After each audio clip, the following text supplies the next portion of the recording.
Once upon a time, in a faraway land, there lived a man so exceptional that the divine hosts of heaven and hell were forced to take note. A man dangerous enough to bring Satan to his knees, but selfless enough to make God himself raise an eyebrow. How did this come to pass? Well, it all began at a very special birthday party for a very special young lady. Surprise! What is all this? It's your birthday, Kinsey. So? You've never been to a birthday party? No. Oh, like not even growing up? I went to the School of the Americas since kindergarten. We didn't really do birthday parties.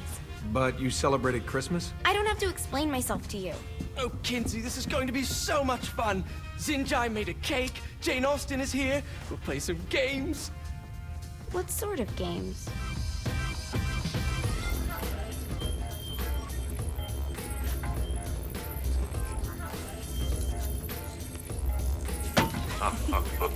So you celebrate birthdays by trafficking with spirits? It's spooky and fun. It's a bunch of letters. It's tradition. Every slumber party has to involve a spirit board. Slumber party? How's it work? We ask it a question, and the spirit of the board will reveal the answer. How? Yeah, someone pushes the pointy thing to wherever they want. Wait. Can we go back to you and your slumber parties? No time. All right. Everyone put their hands on the cursor. Cursor. I feel the magic already. All right. Will the President/God Emperor for life ever choose a partner to reign alongside them? No. Ooh, someone's getting married. Shut up, Matt. Who will tame the president's wild heart? What are you guys trying to spell? I'm not moving it. That's the spirit, Kinsey. I'm serious. I'm not moving it either. Neither am I. Jezebel? Who the fuck is...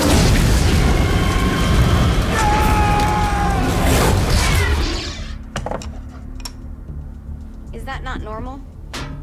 Where'd you get the board? I was going through Zignac's artifact collection and found it there. Who did it belong to? Alistair Crowley? Christ. Guys? I think it's laughing at us. Fuck this. I think you're a smart enough piece of wood to see where this is going. Now, you ready to cooperate? That's more like it. You think we can trust it? It's not like we got a lot of options. So what's the plan? We mount up and go in after the boss? No, I do. No sense in what's left of humanity walking right into a death trap. Someone's gotta live to tell the story. That's a stupid plan, Johnny. I'm leaving you in charge. Hell of a plan, Johnny. Are you serious? I'm coming too. Are you kidding me? How do you plan to come back? I try not to sweat the details. You need someone with you that does. No. It's my birthday. Fine. All right, then. You know where my friend is?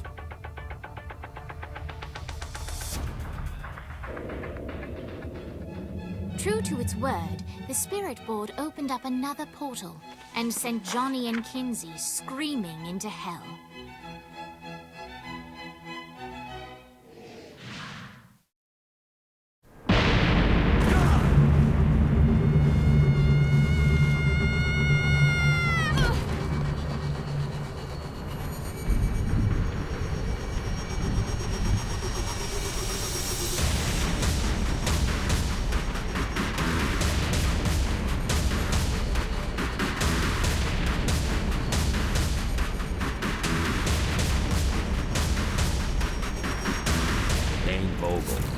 Ultor's behind this, I know it. Ultor and the Saints haven't been enemies in years. You really think he's responsible? You don't know him like I do. The boss put him through a window for a reason. The reason was the boss was kind of fucking crazy back then. That's a fair point. You know how much easier this would be if we just found a car? You know how much easier this would be if you just gave me a second? Alright. Now how are we gonna find the Ultor building? Biggest building down here, giant Ultor sign on it. I don't think this is a problem. I'll buy that.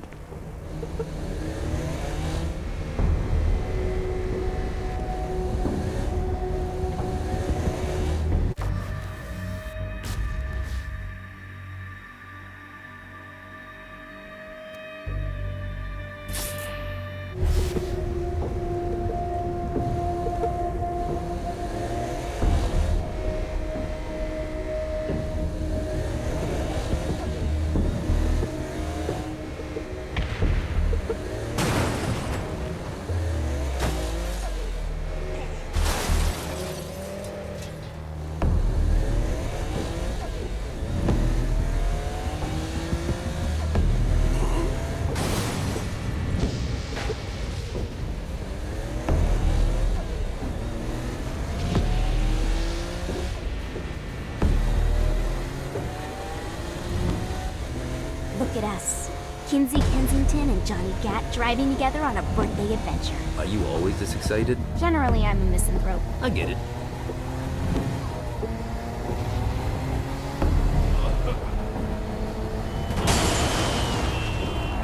Keep it coming.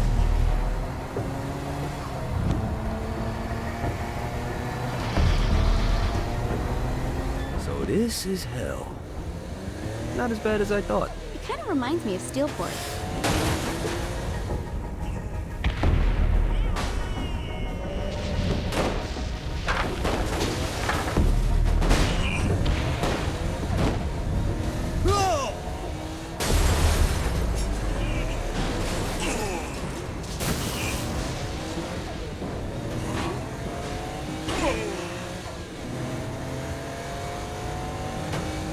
So, what's the plan? Oh yeah. I'm gonna shoot him in the face unless he gives us the boss back. What if Dane doesn't have the boss? I'll probably still shoot him in the face.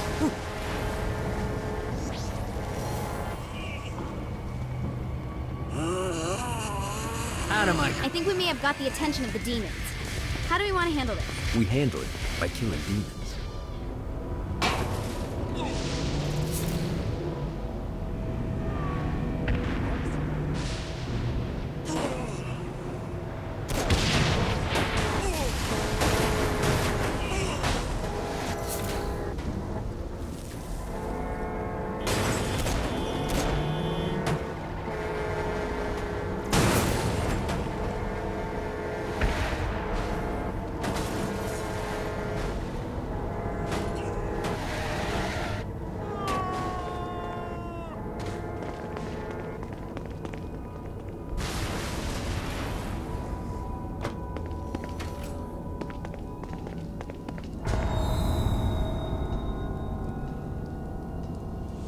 Welcome to hell. Shouldn't you have a receptionist? Such is the plight of eternal damnation. I have a feeling you didn't come here to catch up. Let's talk in my office. Not even death could stop the enterprising Vogel, who wasted no time in setting up an Ultor branch in the bowels of hell. Dane was eager to fill Johnny in on the ever-shifting politics of land rights in the underworld. But real estate mattered little to Johnny, who only cared where his friend was. Where'd you put the president? I've been trying to explain that. I didn't take them. Bullshit. You expect me to believe you just happened to be the first thing we see in hell? Maybe it's just me, but your thank you sounds more like an accusation. That's probably because he plans to kill you. Okay. I get the trust issues. Can I show you something? The pieces all came together.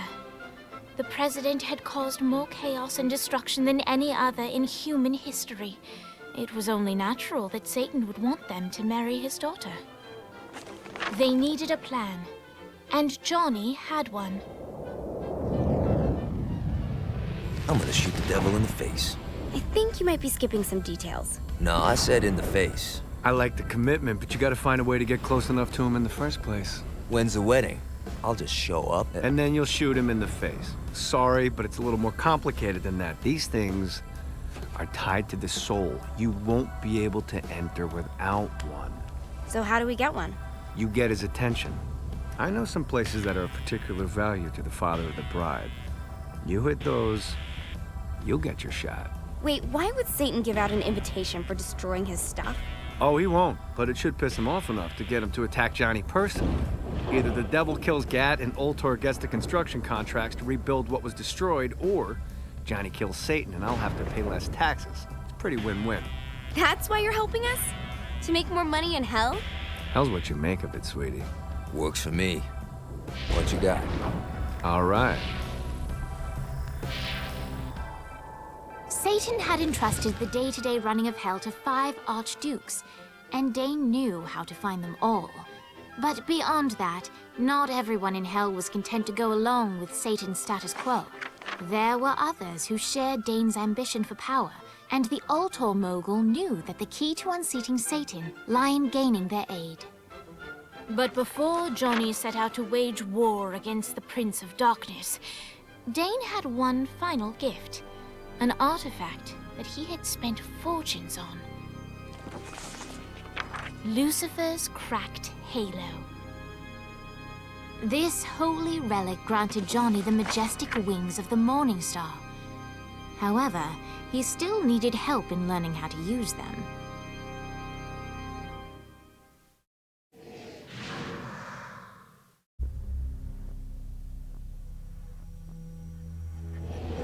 Alright, you got me out in the sticks, now what? Would it kill you to show a little excitement? You're about to experience angelic flight, for Christ's sake. Dane. Someone needs a nap. Just collect some soul clusters and power up the halo. You'll be flying around in no... Great. Now you should have just enough clusters to power up your...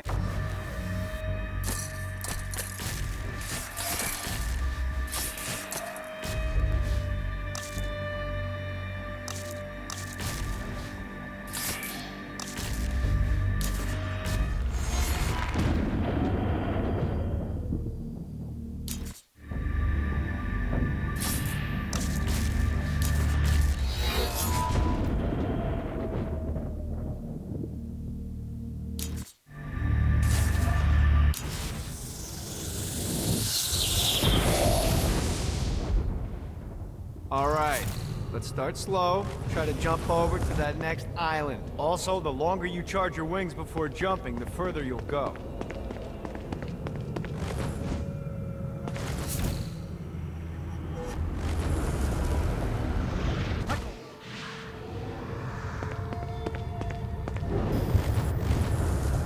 Hey, you didn't fuck it up. Good job. Now get up that cliff. Don't worry, if something looks too high, just keep on jumping off the wall. Now it's time to fly. You heard of crawling before walking? Well, in this case, you need to jump before you can fly. Launch yourself in the air with a jump and... try again. Here's a tip. You don't need to get a running start to fly. Just jump, then hold your wings out to glide. Let the wings do the work. You'll have to dive to reach the next island. Do that by pointing your head down. Don't worry, the rest of your body will follow.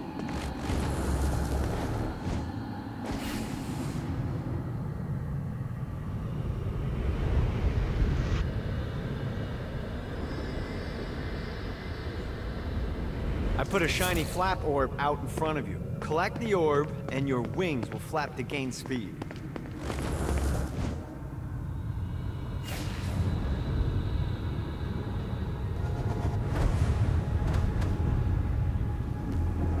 Alright, now try flapping those wings on your own. Do a flap on your way to the next island. God, this feels good. The exact opposite of diving is climbing. Climbing will slow you down and eventually cause you to stall. And trust me, stalling sucks. You can flap while gliding to gain additional speed. So the faster you're going, the higher you can fly. Now try to reach the island up there. Alright, time to take the training wheels off for the final lesson. Flying takes stamina. If you run out in midair, you are going to drop like a rock. Stupid. Let's get you back to the Ultor building. I want to run through all the stuff you can do to hurt Satan. Sure thing. See you soon. Here's the deal. If you want some FaceTime with Satan, you need to get his attention. Now, Satan hates being challenged, so anything you do to undermine his control is good. Fraud, mayhem, shooting demons in the face, anything. You can keep track of Satan's wrath with this handy meter. Get it high enough and you'll be having drinks with Big Red in no time. I've compiled a list of shit to do, so take a look and do whatever sounds fun. Oh, one more thing. We have some potential allies down here. Trust me, you want to impress them.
Gotta touch down.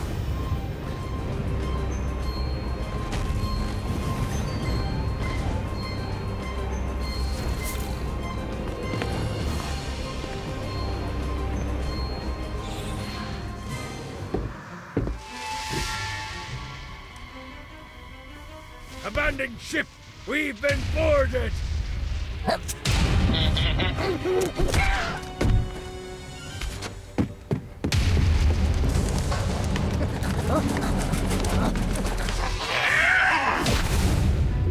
these damn things off my ship!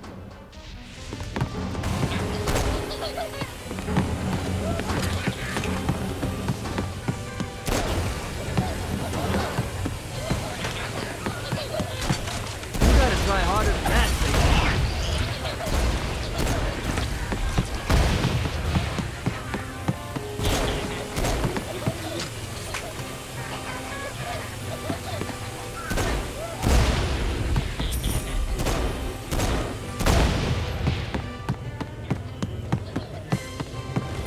I hope there's not something ridiculous like 100 of these to find.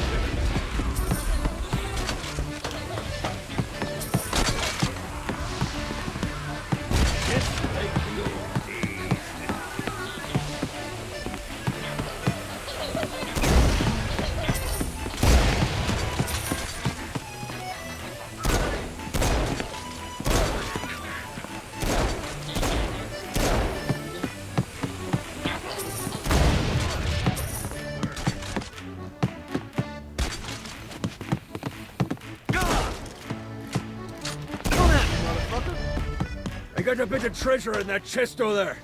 The weapon you find inside may help with our little imp problem.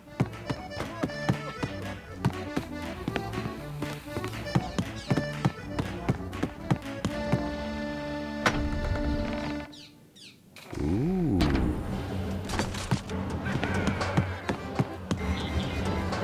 you little bastard.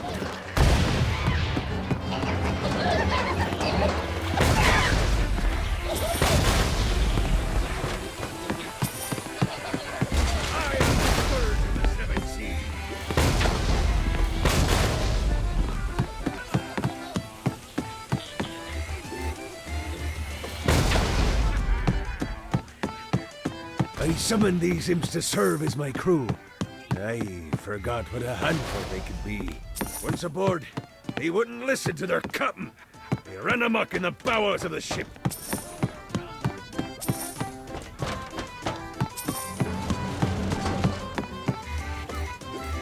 I will fucking end you.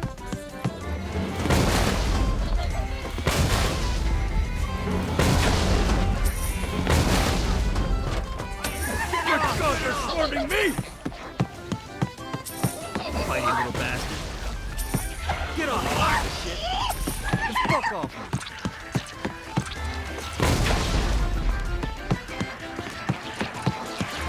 Hey, it's okay to drop the pirate voice. What pirate voice would that be?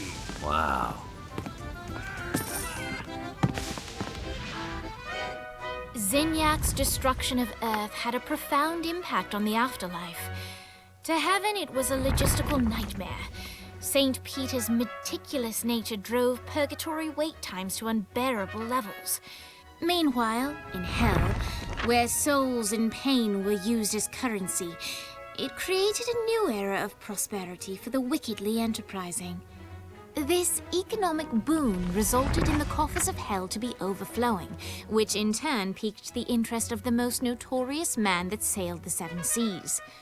Long had Blackbeard been a thorn in Satan's side, robbing tax collectors on a semi-regular basis. But the promise of an immeasurable fortune drove him to be even bolder. An arrangement was reached. Blackbeard would provide information on strategic targets in exchange for a share of the profit. Johnny, who was interested in murder, not money, happily agreed.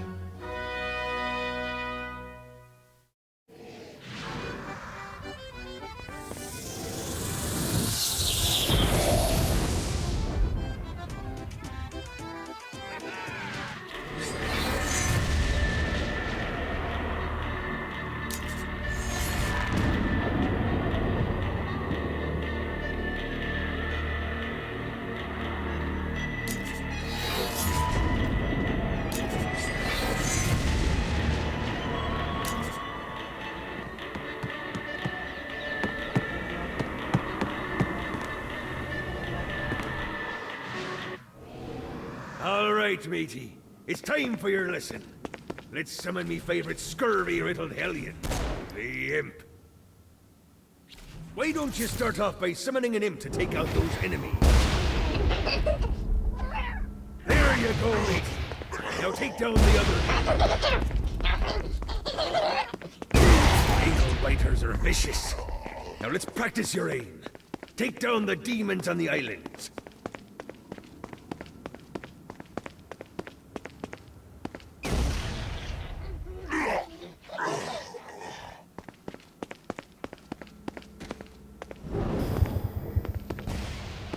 Few things are as rewarding as pressing someone into service, am I right? Now get going. There's a whole wide world waiting to be plundered.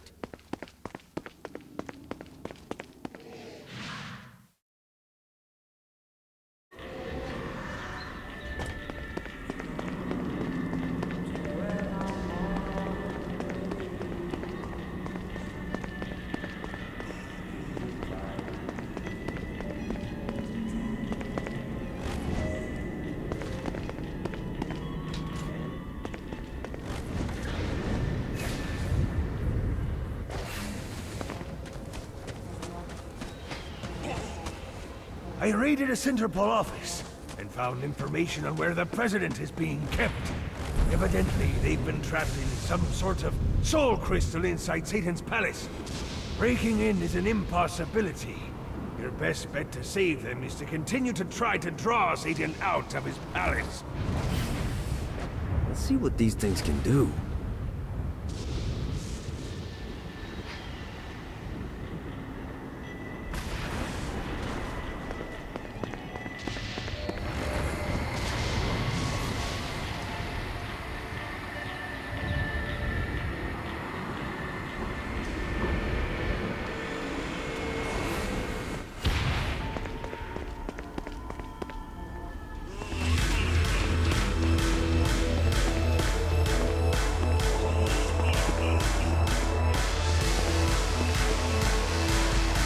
Find a way to control lightning. Lights up.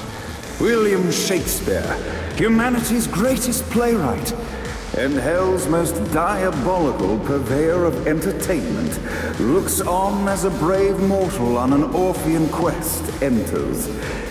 The bard's interest is piqued, and he looks to test his visitor's mettle.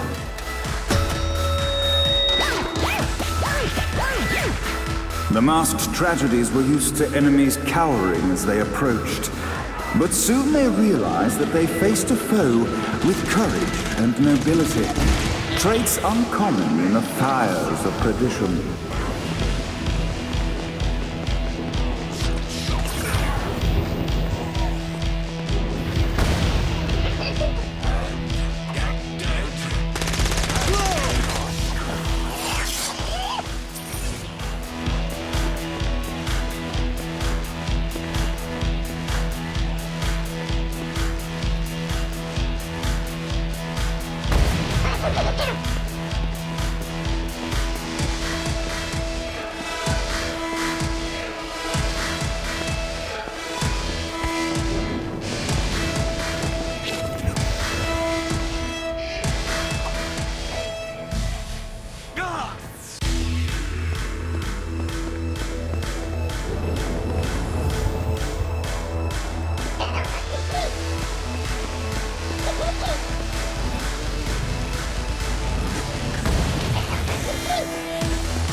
inciting incident resolved, the time had come for rising action.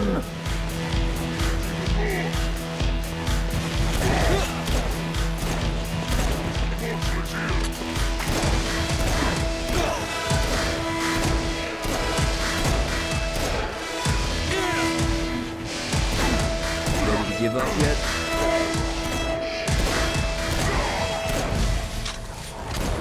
The battle raged on below, and as bullets and blood flew, the bard arched a curious eyebrow. Could this mortal be the exact thing that Shakespeare needed?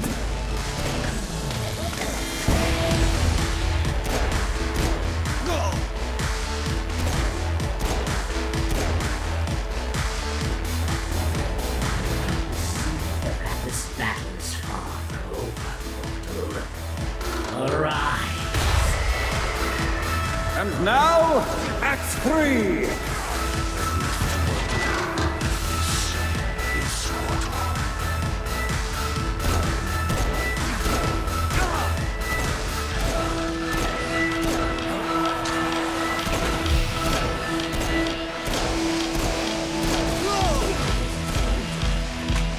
This is good for the soul.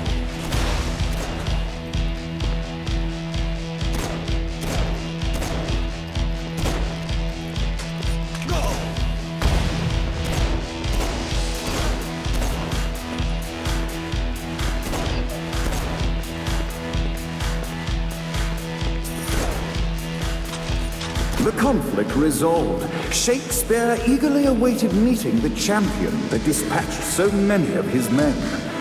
Undoubtedly, they were here for the bard's aid, and while happy endings were not a thing found in hell, Shakespeare always had a soft spot for comedies. In the land of the living, William Shakespeare is regarded as one of the most prolific playwrights of all time. However, to the denizens of hell, the bard is seen in a far different light. After selling his soul for fame and adoration, Shakespeare served in hell as Satan's spy master general. In doing his duty, Shakespeare would punish the souls he was investigating by forcing them to perform in grotesque passion plays for Satan's amusement. But in a Twelfth Night-esque twist, Shakespeare found himself living a double life. While he projected an image of cruelty, his heart was as soft as Jezebel's. In secret, he would tutor her on the classics and act out the works of his mortal days. When Satan found out, he cast Shakespeare out of the palace, believing that the poet would be tormented by the populace of hell, far out of Jezebel's sight. But Satan had not counted on the bard's cunning. Embracing his persona of master torturer, Shakespeare and his followers, the tragedies, took root in the entertainment district, biding their time for revenge.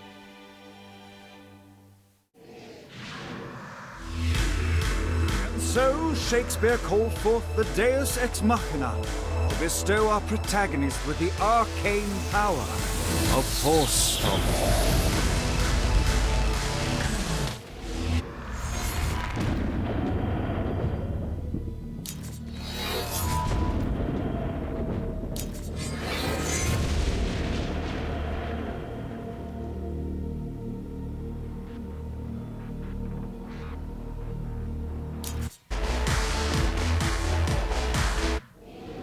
Lights up. The mortal stands in the training grounds, eager to try out his new Force Stomp power on the group of demons in front of them.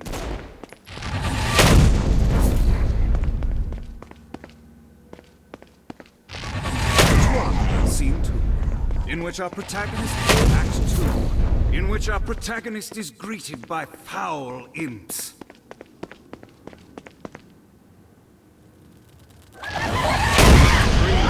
In which our protagonist learns that Force Stomp even works on flying enemies, enabling them to remove a dark inciter's shield before shooting them. The day is won, and the curtain closes on our noble hero.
Move.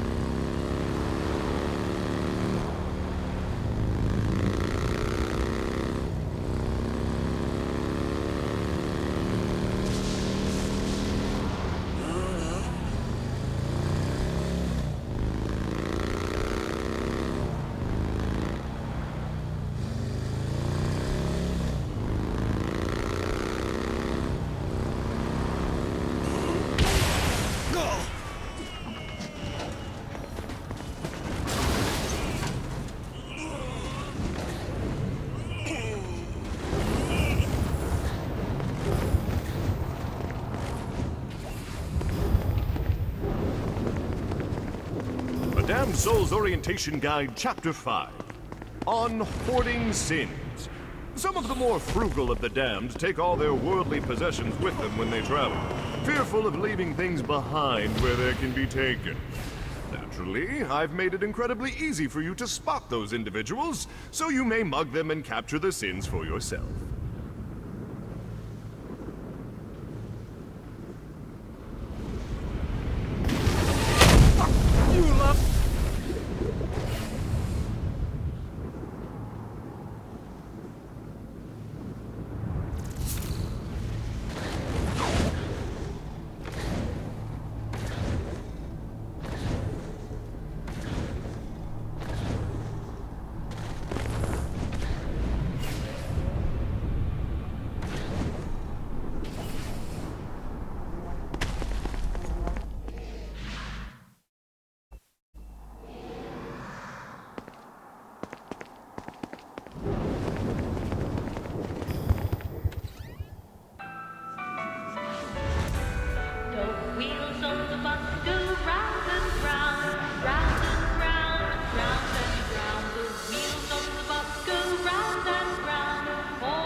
The horn on the bus goes beep, beep, beep, beep, beep, beep, beep, beep, beep.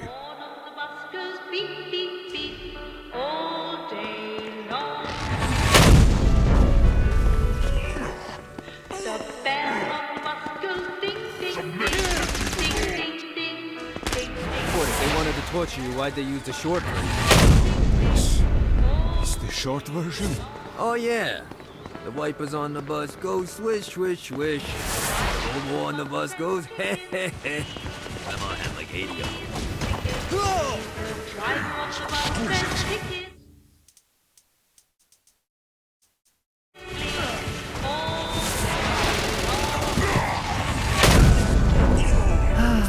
Life is good.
find this infernal music?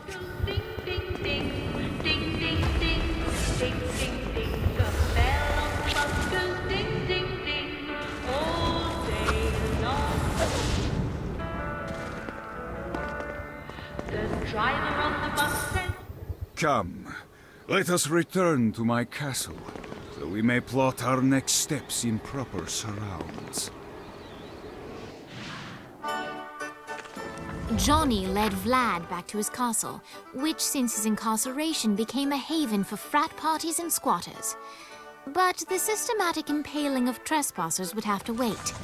Vlad was a man of his word, and was eager to provide intel that could aid in hobbling Satan's armies.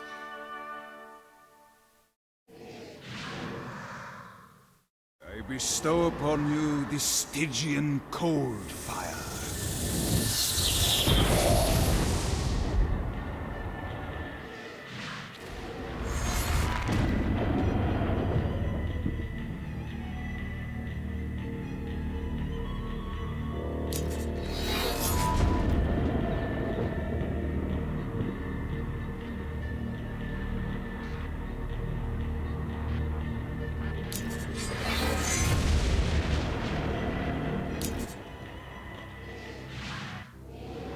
I've brought you to this inferno to teach you about the power I have granted you. Cold fire is an aura, which means you must activate the power and get close to an enemy before they will feel the cold embrace of the Stygian flames. Try it against these demons.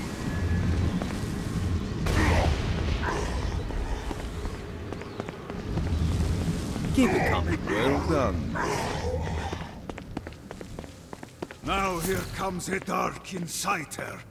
Use your aura, then get close to him to take down his shields. From there, you can finish him off with your pistol. Look not to heaven for salvation, mortal.